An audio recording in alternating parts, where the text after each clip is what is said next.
Assalamu alaikum, hurmatli seyirciler. Qrim ve Dünya boyunca olup geçken sonki vakalar hakkında haberler informasyon programması tanışıtı. Studiyada men Leviza Sidbilyalova ve bugün programımızda Rusya ve Türkiye ticareti sınırlanmalarını alıp taşlamak boyunca kompleks karar çıkarmağa anlaştılar. Dış İşler Nazirliğinin vekili Mariya Zakharova Akyar'da briefing geçirdi. Nasıl sualler müzakere edildi bizim lihamızda. Buyuk Galibe Kunyu arifesinde veteranlarını ziyaret etmek sevaptır. Başsaraydaki veteranlar öz ömür yılları hakkında tarif ettiler. Dünyada en büyük çeberekni endi bu Cuma erdesi günü Hıdırlez bayramında görmek mümkün olacak. Rusya ve Türkiye ticarette sınırlanmalarını alıp taşlamak boyunca kompleks karar çıkarmağa anlaştılar. Evvel körsetilgen sınırlar lahu etildi deb bildirdi Rusya Federatsiya Prezidenti Vladimir Putin matbuat konferensiyada. Bu konferensiya Türkiye zenadaş Recep Erdogan ile koruşuv neticeleri boyunca geçirildi. Siz biraz evvel peyda olgan sınırlar alıp taşlanacağı haqda ne zaman laf yürsetmek mümkün deb soradınız. Bu haqda bugün aytmak mümkün deb cevap verdi Vladimir Putin sınırlar lahu etiluf muddeti haqida sualga. Rusya Federatsiya Prezidenti qo'shdi ki koruşuv ketişatında sınırlanuf ile bağlı olgan meseleler kompleks şekilde çizilib vaqtda anlaşmalar tuzildi. Bugün Akyar'da Rusya Federatsiyasının Dış İşler Nazirliğinin vekili Mariya Zakharova briefing geçirdi. Tedbir geçirilecek yer tesadüfen seçilmedi. Galibe kunu arifesinde briefing bu Karamanşehir'de geçirilivi timsal taşı. Dep kaydetti MİT vekili Mariya Zakharova jurnalistlerinin buyuk Galibe akta söz yürütken vaqtda. Bu Galibe gerçekten de Sovet halkına ait. Bundan da gayrı Mariya Zakharova öz çıkışına Odessa şehrinde 2014 senesi Mayıs ekasında yüz bergen vakalar akta hatırlattı. O vakit profsoyuzlar evi yangının neticesinde 43 insan elak oldu. Kırım Kamachava yani blokadası haqda da söz yürsetildi. Onun neticesinde epıslı iktisadi bağlar bozuldu. Ama Mariya Zakharova bildirgenine göre bu intilovlar fayda getirdiler. Предприниматели полуострова естественным образом стали ориентироваться на взаимодействие с бизнес-сообществом других субъектов Российской Федерации.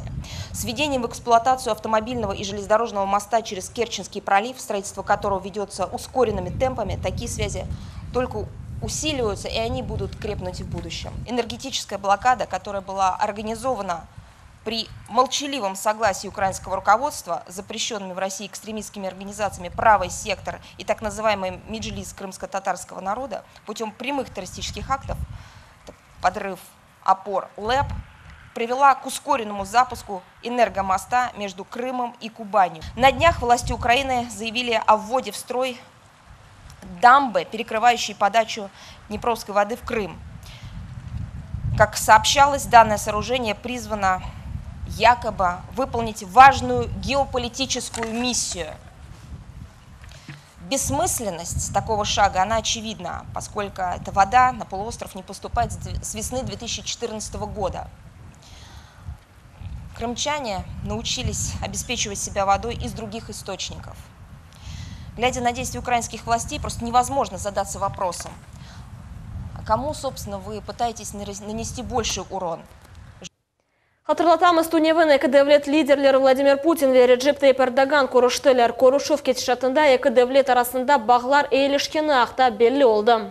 Сейчас все предпринимается для того, чтобы постепенно отношения выходили на соответствующий уровень. Это двусторонние контакты от высшего уровня, это, безусловно, двусторонние контакты по линии внешнеполитических ведомств, наших специалистов, представителей соответствующих служб. Это, конечно, международное взаимодействие, в том числе то, о котором я сегодня говорила, взаимодействие по сирийскому урегулированию. Не все идет гладко, как вы знаете, у Турции во многом свои взгляды, свои интересы в этом регионе, но при этом диалог, что самое главное, идет и он не останавливается. Bugünkü günde yarım adamız dünyada kütlevi malumat vasıtaları ile en müzakere etilgen mevzu olarak kalan. Mında çeşit devletlerden eyetler geldi ama onlardan er birisi er vaqt haqiqiy malumat bermeler deb kaydetti Mariya Zakharova. Тот путь, который прошел Крым в составе Российской Федерации за эти пару лет, он беспрецедентен. Покажите еще какую-либо территорию, которая смогла бы вот так в кратчайшие сроки под нажимом международного сообщества, под дикими санкциями, под в атмосфере тотального непонимания и абсолютно несправедливого осуждения развиваться, вставать на ноги и, по большому счету, во многом начинать свой путь с нуля. Потому что мы все знаем, насколько отброшено было развитие Крыма, его в том числе туристических, инфраструктурных возможностей в составе Украины. Я думаю, что вы вряд ли приведете такой пример. Мне кажется, то, что происходит с Крымом, действительно беспрецедентные, рекордные темпы развития. Bundan gayrı Mariya Zakharova OON Halkara Mahkemesi'ne Ukrayna yollagan Rusiyaga qarşı dava boyunca tefsir etdi. Международный суд занял принципиальную позицию и не поддержал многочисленные и хорошо известные заявления украинской стороны о якобы имеющей место так называемой агрессии, оккупации Крыма, как не относящейся к сути разбирательства. При этом суд не поддержал ни одну из временных мер, запрошенных Украиной, как и основной в этой части тезис украинского иска о том, что Россия якобы осуществляет политику стирания культурной идентичности украинской и крымско-татарской общины. Вопреки утверждениям украинской стороны, в тексте решения суда нет ни слова о репрессиях, гонениях и прочем со стороны России в отношении проживающих в Крыму крымских татар и украинцев, как и о требовании отменить запрет Меджлиса крымско-татарского народа. Я хотела бы использовать для того, чтобы поздравить всех крымских татар полуострова с приближающимся 6 мая национальным праздником Хыдырлес. В соответствии с распоряжением главы Республики Крым в цели и задачи празднования этого дня входят поддержка, развитие и популяризация национального народного творчества, сохранение самобытности, в том числе и традиции, обычаев крымских татар. В Российской Федерации традиционно подчеркивается значимость национальных обычаев, их важность и актуальность для сохранения культуры в многонациональном государстве. Для нас приоритетом является поддержание и развитие исторического наследия народов нашего государства, в том числе, конечно, крымских татар.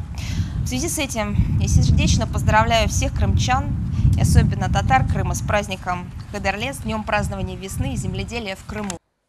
Галибек Уну Арфесінде Бахчисарай район мемориятында ветеранлар или корушу болып кетшті. Анда бессмертный полк адлы Умумрусия әрекетінің рейслерінден бірі Девлет Дума мебусы Николай Земцов, Девлет Дума мебусы Руслан Бальбек, Крымтатар Инкишав Джемиет Тышкілетінің президенті Эскендер Белялов ве Бахчисарай район мемориятының елбашчысы Рефат Дердаров бұландылар. Мерасимде мұхберіміз София Шукурова да бұланды. Урюшов улу жан женкенде иштирак эткен ветеранларынан жесаретini хатырламак үчүн кечирилди. Бүтүн мусафирлер үчүн концерт программасы азырланды. Бахчисарай район мемориятынын елбашчысы Рефат Дердаров хайырлап сөзүнүнчө кышта болунду. Вперед, под пули, знаете, под этот звон гранат, канонад, и шли, сами вели за собой людей. Конечно, не дай бог молодому поколению это пережить. И также обращусь к молодому поколению. Пожалуйста, любите, цените, радуйте наших ветеранов. Инкишав Джемат Тышкилятын президенті Эскендер Белялов ветеранларға тешекурлер білдірді. Бехартларға тешекурнамелер ве идеялер бағышлады. Я стараюсь. И охота есть. Ветеранларден көрішмек үшін әмді оларға Москвадан бессмертный полк адындан селям еткізмек мақсадынен Русия Девлет Дума мебусы Николай Земцов келді. Ода ветеранларға чечеклер ве хатара идеялер бағышлады. Қайдетмек керек ки Москвадаки бессмертный полк ве Инкишав Джемат Тышкилятның арасында ишбірлік весиқасы бар. И один из основателей сегодняшней встречи, это все-таки именно эта организация «Бессмертный полк». Я хочу поблагодарить вас. Спасибо вам. А я в свою очередь сказать, как мы познакомились в Кремлевском дворце на День народного единства. Я сказал, помните, как мы разговорились, и вот видите, как теперь мы здесь, и надеюсь, что вот мы обретем то, что казалось невозможным. Нам нужно вспомнить то, что нас соединяет, и надеюсь, что вот народ крымских татар и русский народ, они будут в этом едины. Да? Русия Федерация Девлет Дума мебусы Руслан Бальбек хайдаткеніне көре ветеранлар совет аскерлерінің жесаретін бүтін дүнияға таныттылар. Ой мен ветеранларының жесареті бессмертный полк яшағанча қатарымызда олacak. И каждый 9 мая все ваши сыновья, внуки, правнуки будут собираться в эту дату, чтобы отдать дань уважения вам, нашим воинам, которые сумели не раз показать и в войне с Наполеоном, и с Гитлером, что победить нас силой невозможно. Что бы ни было, мы всегда сумеем сплотиться и дать отпор, потому что у нас есть наши деды, наши прадеды, которые показали всему миру, что мы воевать умеем. Спасибо огромное. Низкий поклон. Ol чыгышында ветеран Нурия Абибулаев бүгінгі байрамны тәшкил еткен инсанларға тәшәкүрлер білдірді. Будьте внимательны к нам, мало оставшимся. Спасибо вам всем, что пригласили. Спасибо всем, что вы нас видели, все такое. Я горжусь вами всеми. Будьте здоровы. Жинг башлаған вақытта Нурия Абибулаев 7-ші сынып талебесі еді. О әйлесінен бәрабер Мамут Султан көйінде яшайды. О Ахмеджетні яқшы белгені үшін ұны партизанларға ярдымға чағырдылар. О әліқажы еді. Біз барып айтайдық подпольщиклердің башлықларына. Более вақытында лемшелердің колоннасы, руминердің колоннасы, олар определенный ерге шығып, обстреливали эту колонну, забирали боеприпасы, оружие, питание и одежду. Вот что надо было нам, партизанам там в лесу. 94 яшлы Иван Кандыба тариф етеки женг башланған сон о минометчик oldu. Sonra onun bölügü 484-cü minомет полкның 19-cı ayrı brigadasına çevirildi. Иван Кандыба Бақ идаресінің взводында командир olarak тайынленді. Я освобождал Украину, освобождал Крым.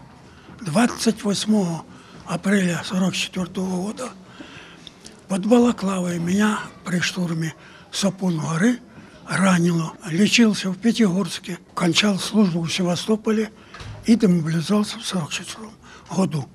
После этого еще продолжал служить в рядах советской армии. Женг вақытлары қадынлар да жесаретлік көстерділер. Сабрия Белялова шымды 91 яшында. О башындан кечкен шәйлеріні көз яшлары еле қатырлай. Женг вақытларында партизанларға ярдам еттік. 42 senesi bizlerini Germaniyaga aydadыlar. Ben 15 yaşındaydım. 15 yaşında 16 yaşını onda doldurdum.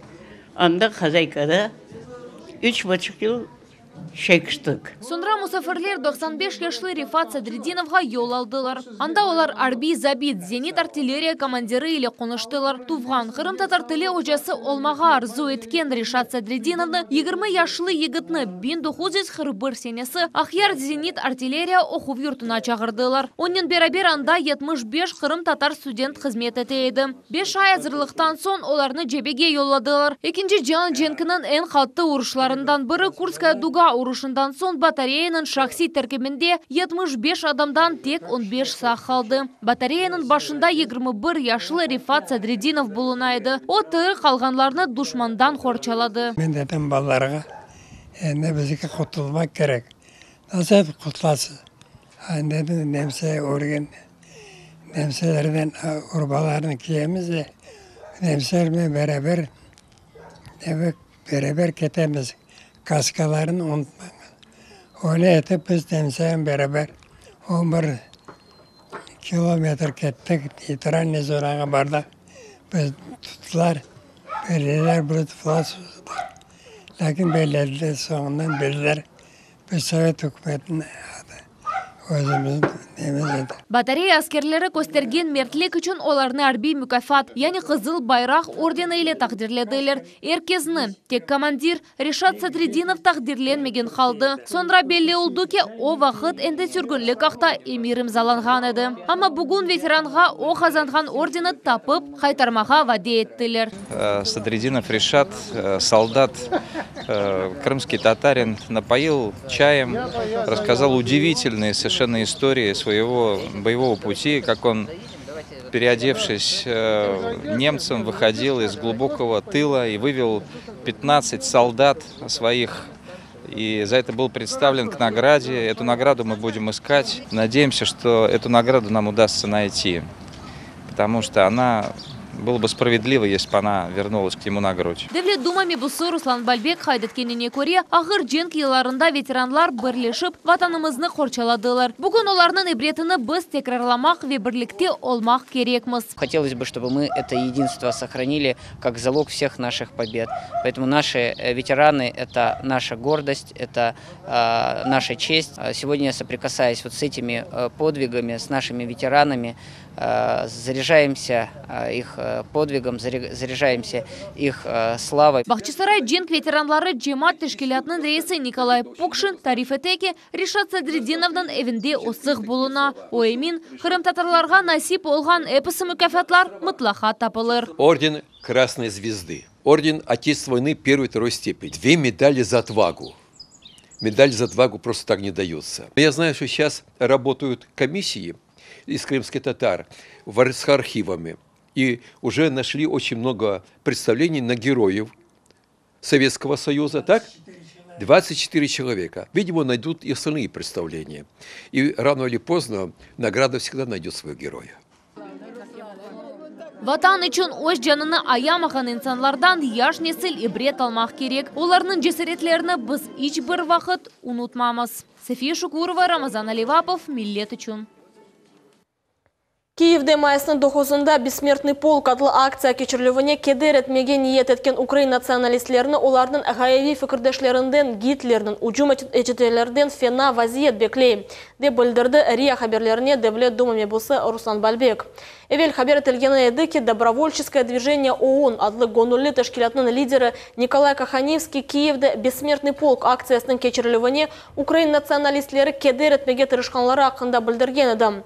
Руслан Бальбектің сөзлеріне көре, егер украинлілер совет аскерінің хатырасыны анмаға істеп, Ғалибек оның байрам мойытыне далмаға ниет етселер, олар Қырымға келіп, бессмертный полкның сынырларында өз қарамаларының портретлері или ғурурнен юріште иштирак ете білелер.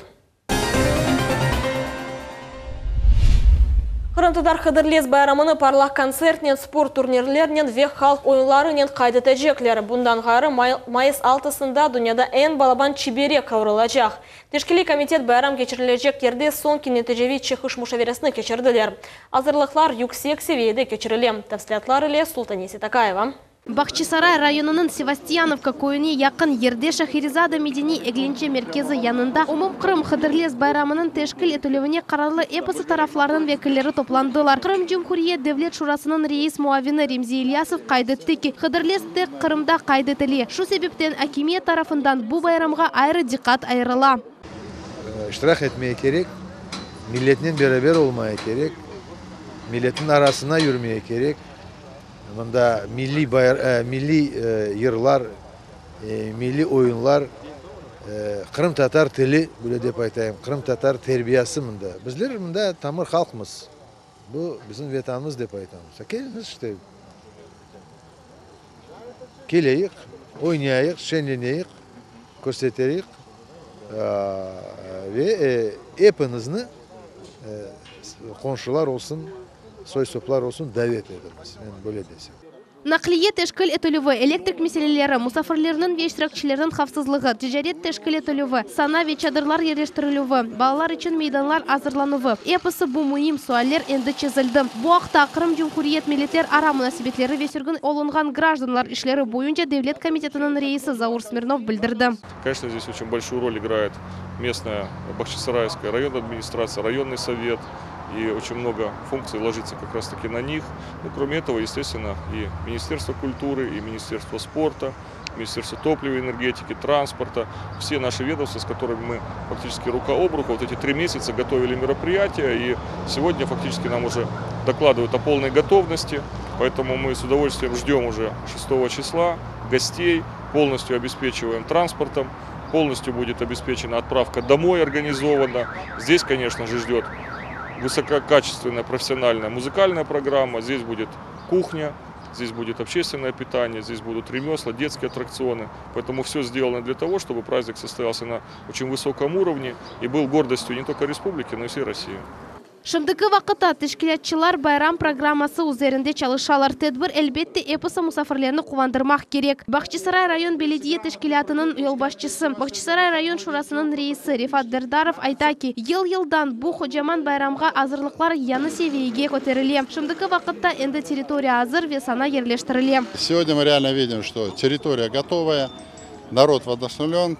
Конечно, есть там у нас много моментов по электроэнергии, которые уже вопросы закрываются, решаются. Есть вопросы по ценам, по батутам. Ну и еще раз обращаюсь к жителям Республики Крым, крымско-татарскому народу. Бюрн, Келинг, везде байрам, унутмайық, бір олайық, біз евдеміз, біз ветандамыз. Бу йылы хыдырлес келгенлеріні яны парлақ программа или кувандырачақ. Күн девамында мұсафірлер үшін Қырым татар ве четел эстрада артистлері, ойын ве ер ансамблері чыққышларда болуначақлар. Балалар ве буюклер үшін аттракционлар, амели суслю санат сергісі çalışacak. Аненеви спорт турнирлер өткерілуі планлаштырыла. Ашамаға севгенлеріні есе лезетлі милли ашлар пішірілген ноқталар беклейчек. Байрамның информацион шерегі милли телеканалы Имде Ватан седасы радио күн девамында бу ерде жанлы шекілде яйынлажақ. Телеканалының генераль мудиры Иран Мамбетов эпосы Қырым татарларға мұражат етті. Бұл байрамны халық или бірабелікте қайдетмеге давед ете. Бұл байрамның севесі ел-елдан осе, бұл ел дамерақлы олacak. Бұл ел saat 11'den біз de canlı yayını vereceğimiz bu bayramın tek televizyonda değil de ve radyoda da canlı efir olacak. Çünkü ne yapmak isteyeyim? Geliniz bu bayramga çok güzel atraksiyonlar olacak. Bir konser olur. Hepinizi bekleyin bu bayramda. Geliniz, meraklı olur. Қырым Муэдис педагогика университетінің ректоры Чингиз Якупов білдірді ки, университет байрамның тешкіл етілуінде ве кечірілуінде фааль суретте иштирак етті. Я всех приглашаю на этот прекрасный праздник. Это наш национальный праздник. Этот праздник нас идентифицирует как крымских татар. Подобных праздников больше в мире нигде нет.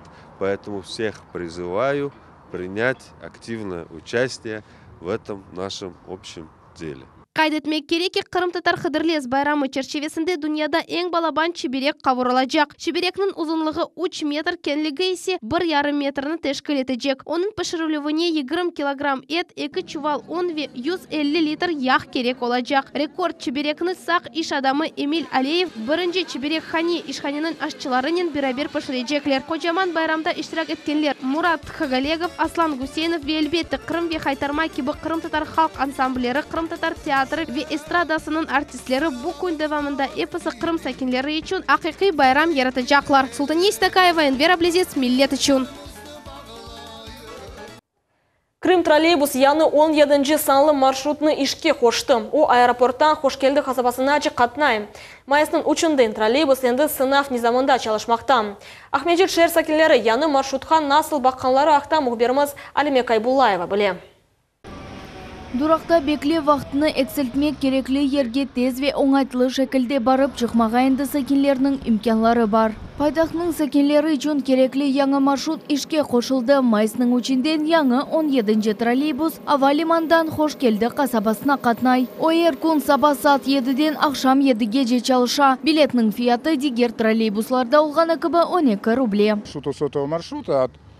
О 100-ci маршрут бойынша юре. Москальцодан Кезлев yolundan, базардан Ашан тükkanından keçip Глинка soğağından Хошкелді қасабасына қатнай. Троллейбус телесіз юре. Владимир Пахомов 19 yıldan берлі айдавжы олып çalışа. Қайдетеки троллейбус айдавжысының ең мойын вазифесі месулиетлеви дықатлыдыр. Ama buna bakmadan күнде беңлерінен инсанларыны ташымақны бегене, о бүгінки күн яқшы кечежегіне умут ете. Люди смотрят, что за... Олар бегене Tünevin çalışkanda herkes cedvel nasıl hayda kete, ne vakit hatnay deyip soradılar. Şimdi şehirde çalışmağa asıl da hıyın, araba çok, tıkıntılar da buyuk. Grafikten çıkamız ve erdeyim keç kalıp gelemiz. Яңы маршрут yolcular içinde оңайтылы келді, олар троллейбус комфортлы olğanını bildirdiler. Ama kaydeteler ki яңы машина tamir etilgen yollardan yürse daha yaxşı olur edi. Конечно, хорошо. Elbette yaxşı, eğer o doğru yolun юрсе яхшы olur еді. Амма шымды о бақыныз бойлы чуқурлы yollardan yürüyecek. Elbet оңғайтлы, чүнки анда асылда маршрутлар yok. Тек о учинчи автобус юре. Конечно, удобно. Яхшы, чүнки мында Москальцодан кетмеге пек хыйын ола. Бу троллейбус әр вақыт энді юрейжек ма? Маршрутларда девамлы бақсыз çalışқан троллейбуслар көрсетілежек. Бүгін аэропорт ве хош келді маршруты бойынша тек 2 троллейбус çalışа. Ама сынавлар бүтінлей екінленген сон 10 троллейбус ішке чықажақ. Олар 10 даққа арасы ile қатнайжақлар. Қатырлатамыз апрелінің 29-ында Крым троллейбус яңы 16-й Марин агроуниверситет маршрутны ішке қошқан еді. Алимек Айбулаева, Рамазан Аливапов, Милет Ичун. Крымның мескен ерлерінде газификация ең актуал мевзулардан бірі қала. Чоқ еллар девамында Қалай қасабасының сакенлері бұл яқарлық ақта арзу етелер. Кеченлері мында газ ile темелдев бойынша бірінші ішлер башланды. Адамлардың evlerinde газ не заман пейда олacağını bizim televizyon takımımız сора білді.